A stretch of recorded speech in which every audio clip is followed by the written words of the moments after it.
Hello everyone, स्वागत है आपका फ्रैक्टल फ्रंटियर मैथ्स की क्वेश्चन ऑफ द डे। आज का सवाल देखने में बहुत सीधा लगता है। एक सीरीज कन्वर्ज करती है और दूसरी डाइवर्ज करती है, तो उनका सम क्या करेगा, कन्वर्ज करेगा या फिर डाइवर्ज करेगा।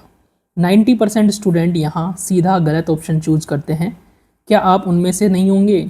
ध्यान से सुनिए, आज का कॉन्सेप्ट एग्ज़ाम में गारंटीड आता है। तो पहले एक बेसिक रिजल्ट हम याद करते हैं। If summation an and summation bn are two convergent series, then summation an plus minus bn is also convergent. मतलब क्या हुआ कि अगर दो सीरीज कन्वर्जेंट है तो उनका जो सम होता है या फिर डिफरेंस होता है वो भी क्या होता है, कन्वर्जेंट। ये बेसिक आपकी एल्जेब्रिक प्रॉपर्टी है। अब क्वेश्चन देखते हैं। तो क्वेश्चन में ए एन क्या है, पॉजिटिव सीरीज है और ए एन कन्वर्ज करता है, लेकिन बी एन क्या करता है, डाइवर्ज करता है। बी एन भी पॉजिटिव सीरीज है। तो हमें ए n plus minus a n plus b N के बारे में बताना है कि वो कन्वर्ज करेगा या डाइवर्ज करेगा। तो पहले दो ऑप्शंस के बारे में हम देखते हैं। तो हम कॉन्ट्राडिक्शन से ये मान लेते हैं, let summation a n plus b n is convergent. ठीक है, तो a n plus b n को हमने अगर कन्वर्जेंट मान लिया, ठीक है, तब हम क्या करेंगे, देन समीशन बी एन, इसको हम ऐसे लिख सकते हैं, summation a n plus b n minus a n. Okay, तो is also convergent, is also convergent. Why it's convergent? Because summation an is convergent. तो हमने जो अभी एल्जेब्रिक प्रॉपर्टी देखी थी, तो ये सीरीज कन्वर्जेंट दे रखी है और ये सीरीज कन्वर्जेंट दे रखी है, तो इनका जो अंतर होगा, डिफरेंस, वो भी क्या होगा, कन्वर्जेंट होगा। Okay, which is contradiction, which is contradiction. Why it's contradiction? As summation b n जो आपको दे रखा है is a divergent series, divergent series. Alright, इसका मतलब क्या है, hence summation a n plus b n is a divergent series. तो अगर दोनों में से एक सीरीज आपकी डाइवर्जेंट है तो उसका सम भी क्या होता है, डाइवर्जेंट होता है। तो यानी कि ऑप्शन नंबर ए जो है, यानी कि कन्वर्ज नहीं करता है, ऑप्शन नंबर बी जो है आपका करेक्ट ऑप्शन हो जाएगा। तो ये ऑप्शन इनकरेक्ट और ये ऑप्शन करेक्ट हो गया। ओके, अगर मान लो क्वेश्चन इस तरह से हो कि हमें A N minus B N के बारे में बताना हो, ठीक है, तब क्या हो सकता है, तब भी हम इसी तरीके से अप्रोच कर सकते हैं, बिल्कुल एज इट इज़। अब हम प्रोडक्ट की बात करते हैं, summation a N into B N के बारे में।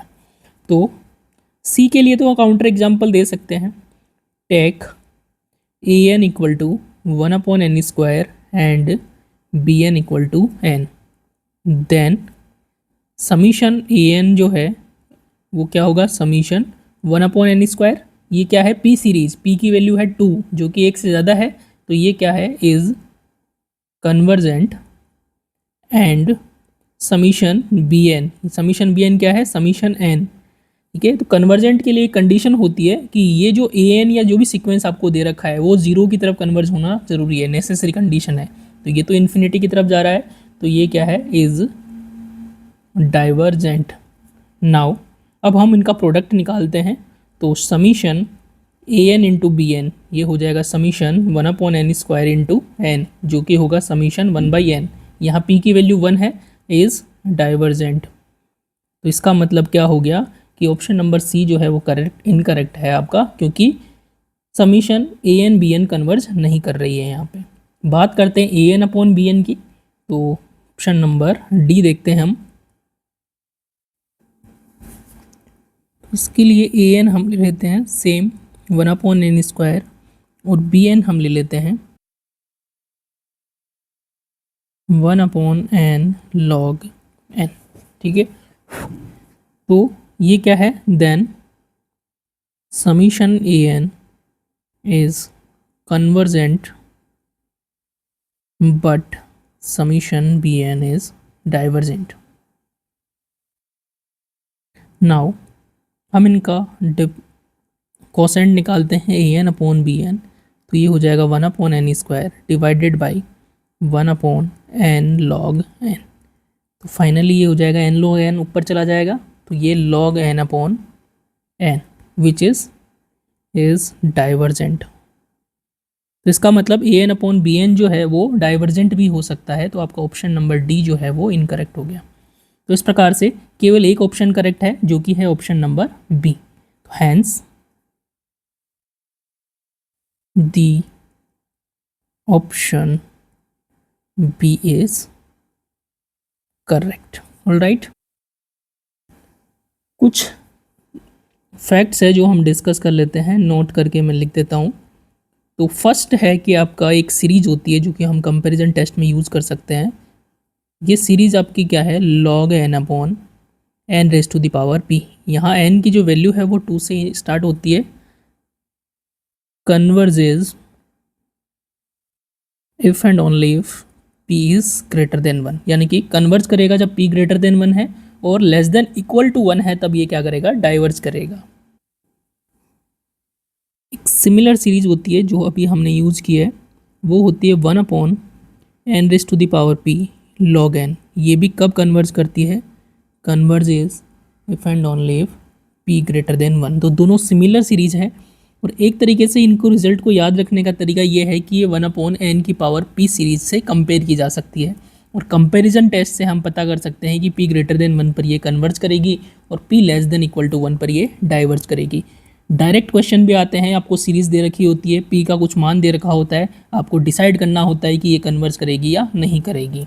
ऑलराइट, तो आज का सबसे बड़ा लेसन क्या है कि कन्वर्जेंट प्लस डाइवर्जेंट हमेशा डाइवर्जेंट होता है, लेकिन ये जो है एक आयरन रूल है। लेकिन प्रोडक्ट या कोशेंट के बारे में कोई गारंटी नहीं है, वो डिपेंड करता है स्पेसिफिक सीरीज हमारे पास क्या दे रखी है। ये जो रिजल्ट है CSIR नेट के पार्ट बी और सी दोनों में सीधा या डिस्गाइज्ड फॉर्म में आता है। इसे अपनी नोटबुक में ज़रूर नोट कर लीजिए। अगर आज का सवाल हेल्पफुल लगा तो चैनल को सब्सक्राइब करो और बेल आइकन को दबाओ। टेलीग्राम ज्वाइन करो जो कि हम regularly question of the day उसमें पोस्ट करते हैं और आप पहले उसको आंसर को गेस करो।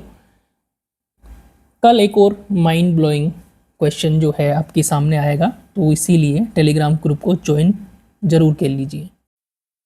Alright, keep learning, keep exploring. Thank you so much for watching.